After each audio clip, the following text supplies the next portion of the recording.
హెచ్చరిక, దైవజనుని హెచ్చరిక.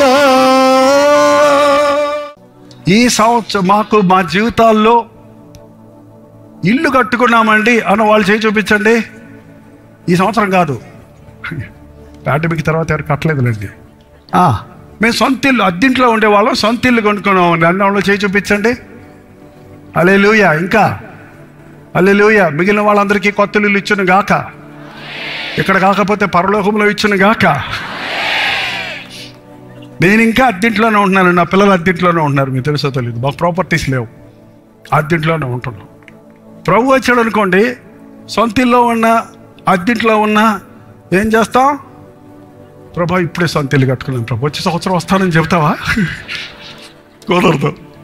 మన ఇల్లు అదండి, పరలోకమే మన నివాసం, నిరంతరమైన నివాసం. మంచిది, దేవుడు ఒక మంచి ఇల్లు ఇస్తే నువ్వు సమాధానంగా కుటుంబ ప్రార్థనతో కుటుంబంతో సంతోషించడానికి మంచిది. ఇవ్వకపోతే దిగులు పడొద్దు. పక్కోళ్ళకు చూసి అప్పులు చేసి అవస్థలు పడి ఉన్న స్థలాలు కూడా పోగొట్టుకుంటున్నారు చాలామంది.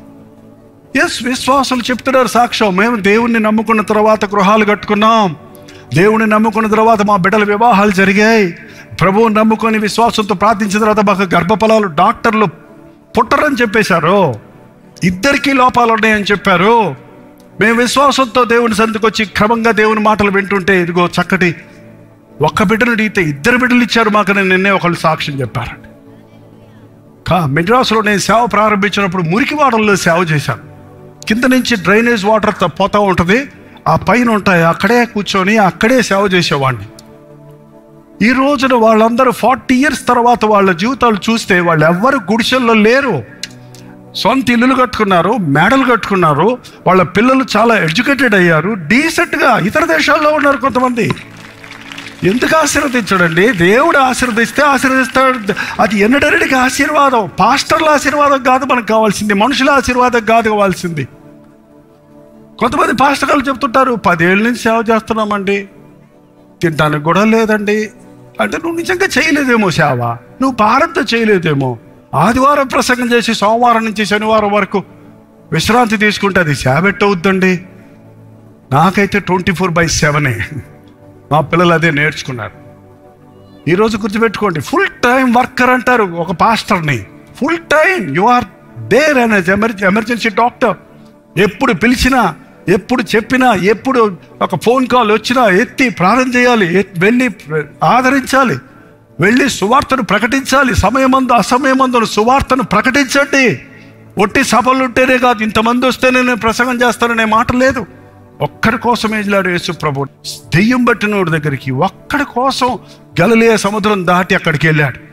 అతడు బంధకాల్లో ఉన్నాడు, అతన్ని విడిపించాలని విడిపించాడు. అంతే, మళ్ళీ వెంటనే ధోనికి వచ్చేసాడు. ఆ ఊరు ప్రజలు వద్దన్నందుకు సమరయ స్త్రీ ఒక్కత్తి మిట్ట మధ్యాహ్నం అక్కడ కూర్చొని ఉంది. 5 భర్తలు ఉన్నారు, ఆమెకి 6వ వ్యక్తితో ఇంకా డేటింగ్ చేస్తుందంట. పాపం ఎక్కడ సమాధానం లేదా మనిషికి. అటువంటి పరిస్థితుల్లో బాధలో ఉన్న ఆ స్త్రీకి దాహం తీర్చడానికి నిరంతరమైన ఈ దాహం అండి. మనకి దాహం అంటే ఒక విధమైన వాంఛ. మన హృదయంలో ప్రభువు ఉన్నప్పుడు నీకు తృప్తి ఉంటుంది. ప్రభువు స్థలంలో నీవు డబ్బును పెట్టుకున్నా, ఒక స్త్రీని పెట్టుకున్నా, ఒక పురుషుని పెట్టుకున్నా, ఒక వీడియో గేమ్ పెట్టుకున్నా, ఒక ఈ లోకంలో ఉన్న ఆస్తులు పెట్టుకున్నా, వ్యాపారాలు పెట్టుకున్నా, నువ్వు ఎంత చేసినా నీకు తృప్తి ఉండదు. అది కోటేశ్వరులు కూడా చూడండి, వాళ్ళకి తృప్తి లేదు. ఇవాళ ఎంత సంపాదించినా ఇంకా సంపాదించాలి, ఇంకా సంపాదించాలి, ఇంకా సంపాదించాలి. అక్కడ క్రీస్తు వచ్చినప్పుడు చాలు. సంతుష్టి సహితమైన భక్తి గొప్ప లాభసాధకం. నాకు ఇది ఇచ్చావు ప్రభు, ఈ పూటకి చాలు ప్రభు అన్నాడు. ఆకాశ పక్షులు చూడండి, అవి విత్తవు కోయవు, వాటిలో ఒకటి కూడా పస్తు ఉండదు. ఒకవేళ మనం పక్షుల భాష వస్తే, ఏ పక్షి ఎక్కడికి వెళ్తున్నావు అని అడిగితే, పిచ్చుక ఎక్కడికి వెళ్తున్నావు అంటే గింజలు తినడానికి వెళ్తున్నాను అని చెప్పొద్దండి. సాయంత్రం వచ్చేటప్పుడు గింజలు దొరికాయా అంటే, అబ్బాయి వాళ్ళు ఎక్కడ దొరకలేదు, పనే దొరకలేదు, నాకు గింజే దొరకలేదు అని చెప్పుద్దా? దొరికాయి, శుభ్రంగా తిన్నాను. రేపటికి ఏమన్నా సంచి పట్టుకెళ్ళావా? రేపటి సంగతి నా దేవుడు చూసుకుంటాడు. రేపటికి నేనేం ఆశ, ఈ పూట నా కడుపు నిండింది చాలు. మనం రోజు అడిగామనుకోండి, పిచ్చుక ఇవాళ ఏం తిన్నావు? పెసలు తిన్నాను. 2వ రోజు అడగండి, బియ్యం తిన్నాను. ఇవాళ ఒకటి తిన్నది, అదొకటి తిన్నది, ఇదొకటి తిన్నది, రోజుకు రకరకాలు తింటాయి. మనం రోజు ఇవాళ ఏం తిన్నాం అన్నం, రేపు ఏం తిన్నాం అన్నం, మళ్ళీ ఏం తిన్నాం అన్నం. అందుకే అడుగుతారు ఏం కూర వదిన గారు అని అడుగుతారు మన ఆంధ్రాలో అయితే. మా తమిళనాడులో అయితే అడగాల్సిన అవసరం లేదండి. ఏం కూర? సాంబార్. అన్నీ అందులో వేసేస్తారు, రోజు సాంబారే అక్కడ. ఇక్కడున్న కనీసం మనం బెండకాయ, వంకాయ, బీరకాయ సపరేట్ చేసుకుంటాం. ఎప్పుడు చూసినా అన్నమో అన్నమో అన్నమో అన్నమో అన్నమో, పొట్టలు ఎలా పెరిగిపోతూ ఉంటాయి. కష్టపడి పనిచేసేవాడికి అన్నం కావాలండి, వ్యవసాయం చేసేవాళ్ళకి అన్నం కావాలి. అంత చేసిన వాళ్ళు డొక్కలు అట్టుకునే ఉంటాయి చూడండి. మనం కంప్యూటర్ దగ్గర కూర్చున్నవాడికి అన్నం ఎందుకు చెప్పండి? ఏళ్ళే కదా పని చేస్తున్నాయి.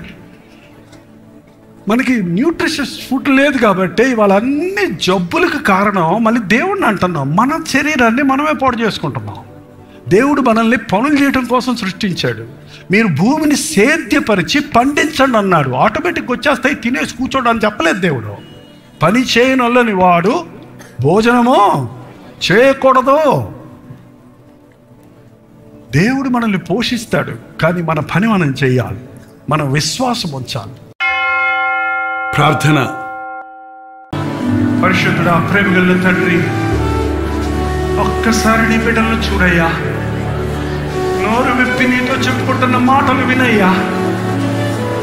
నీ పరిశుద్ధ సన్నిధిలో నీ కార్యాలు జరిగించిన ఆయన, నీ అగ్నిని కురిపించిన ఆయన, మా హృదయాలలో ఉన్న చెత్తను దహించిన ఆయన, మా విశ్వాసము వెడలగొట్టుము తండ్రి.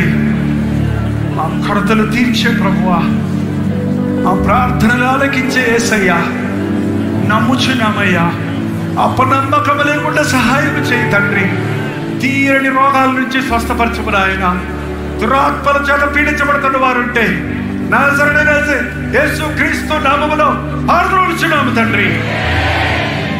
ప్రతి విధమైన సాతాను శక్తులను, అంధకార శక్తులను నీ నామములు గద్దిస్తున్నామయ్యా. నీ రాత్రి మా మధ్యకు రమ్ము నాయన. నీ ఆశీర్వాదాలతో మమ్మల్ని ఒక్కొక్కరిని పంపించమని యేసుక్రీస్తు నామములో అడుగుచున్నాము తండ్రి, ఆమేన్. మన తండ్రి అయిన దేవుని యొక్క ప్రేమయు, కుమారుడైన క్రీస్తు యొక్క కృపయు, ఆదరణకర్త అయిన పరిశుద్ధాత్మ యొక్క సహవాసమును ఇప్పుడును సదాకాలమును తోడై ఉండును గాక. ఆమేన్, ఆమేన్, ఆమేన్.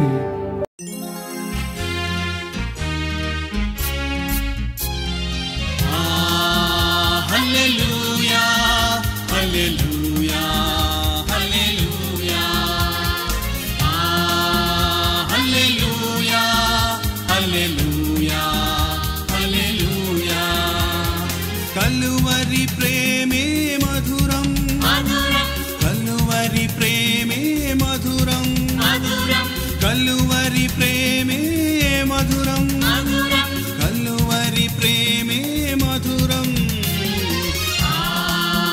హల్లెలూయా, హల్లెలూయా, హల్లెలూయా, హల్లెలూయా, హల్లెలూయా, హల్లెలూయా.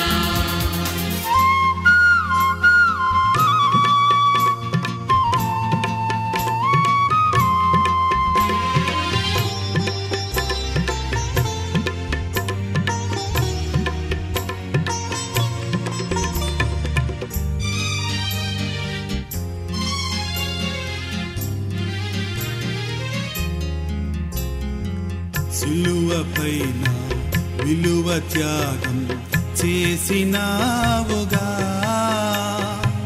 పాపినైనా నా కొరకు చిందించినావుగా, రుధిరం చిందించినావుగా. కలువరి ప్రేమే మధురం, కలువరి ప్రేమే మధురం, కలువరి ప్రేమే మధురం, కలువరి ప్రేమే మధురం. హల్లెలూయా, హల్లెలూయా, హల్లెలూయా, హల్లెలూయా.